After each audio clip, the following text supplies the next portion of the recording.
जहां पर बाबा रामदेव के खिलाफ गैर जमानती वारंट जारी कर दिया गया है। आचार्य बालकृष्ण के खिलाफ भी वारंट जारी हुआ। केरल की अदालत ने यह वारंट जारी किया है। दिव्य फार्मेसी के खिलाफ दायर किए गए आपराधिक मामले में अदालत में पेश नहीं हुए, इसलिए केरल की अदालत ने बाबा रामदेव और आचार्य बालकृष्ण के खिलाफ गैर जमानती वारंट जारी कर दिया है।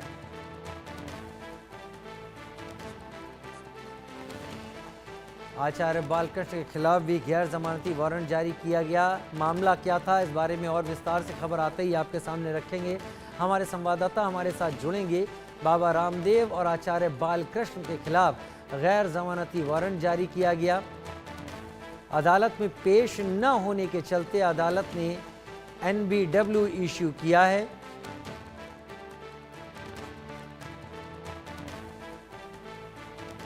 बाबा रामदेव और आचार्य बालकृष्ण के खिलाफ गैर जमानती वारंट जारी।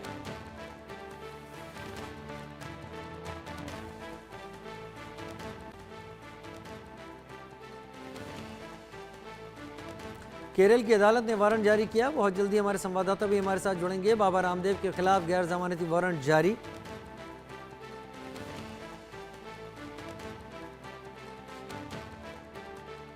क्या वजह थी वो भी हम आपके सामने जानकारी रखेंगे।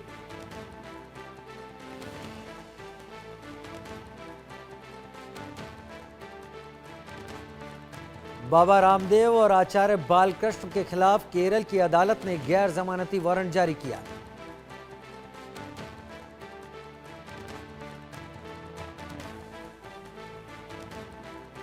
केरल की अदालत ने पतंजलि आयुर्वेद के सह संस्थापक बाबा रामदेव और आचार्य बालकृष्ण के खिलाफ गैर जमानती वारंट जारी किया है और दोनों के खिलाफ 15 फरवरी तक कोर्ट में पेश होने के लिए ये गैर जमानती वारंट जारी किया गया है। संभव शर्मा मेरे साथ जुड़े हैं विस्तार के साथ, जानकारी के साथ। संभव, विस्तार दीजिए इस जानकारी को। NBW इशू हुआ है, किस मामले में, कब का मामला है, क्या याचिका थी?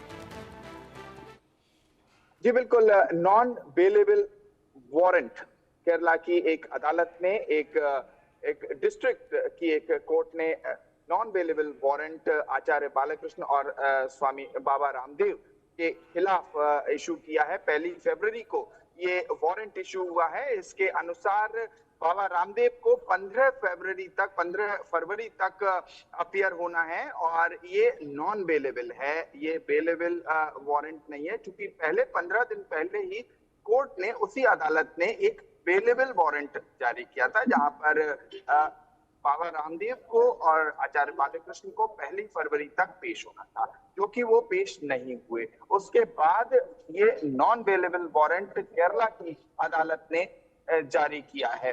एक्चुअली ये पूरा मामला एडवर्टीजमेंट को लेकर ही है और जिस तरह से जो कथित रूप से भ्रामक एडवर्टीजमेंट है और साथ ही साथ ड्रग रेगुलेटर की एक कंप्लेंट थी कि जो कानून है उसको फॉलो नहीं किया जा रहा है, उस पर अमल नहीं किया जा रहा है, जिस वजह से एक कंप्लेंट फाइल हुई थी केरला की अदालत में और वहां पर बाबा रामदेव को अपीयर होना था। 1 फरवरी तक के लिए समय दिया गया था बाबा रामदेव को और एक बेलेबल वारंट इशू किया था। जब वो वहां अपीयर नहीं हो पाए, उसके बाद ये नॉन बेलेबल वारंट केरला की अदालत ने इशू किया है। अब देखना ये होगा बाबा रामदेव इस वारंट पर अपीयर होते हैं, पर फिजिकली अपीयर होते हैं या नहीं होते हैं। लेकिन साथ ही साथ मैं आपको बता दूं, बाबा रामदेव की जो लीगल मुश्किलें हैं वो कम होती नहीं दिख रही हैं, क्योंकि एक केस डाबर ने फाइल किया है दिल्ली हाई कोर्ट में और वहां भी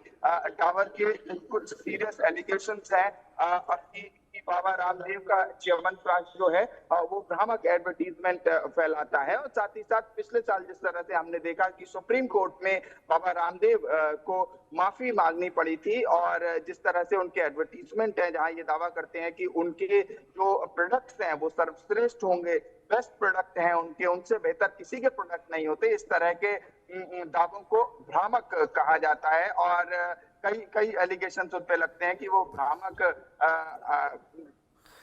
प्रचार करते हैं और उन प्रचारों को बड़े बड़े अखबारों में और टीवी चैनल्स पर चलवाते हैं। और इस बार केरला की अदालत का ये नॉन बेलेबल वारंट, और अब देखना होगा कि बाबा रामदेव इस वारंट को कितना सीरियस लेते हैं, अपने किसी लीगल एडवाइजर को या किसी वकील को नियुक्त करके अपना पक्ष रखते हैं या स्वयं पेश होते हैं। या स्वयं पेश होते हैं। तो उपाय क्या है बाबा रामदेव और आचार्य बालकृष्ण के पास अब इस एनबीडब्ल्यू का मुकाबला करने के लिए? क्या बड़ी अदालत की तरफ रुख करेंगे या फिर यही कुछ पता चल रहा है उनके किसी भी वकील से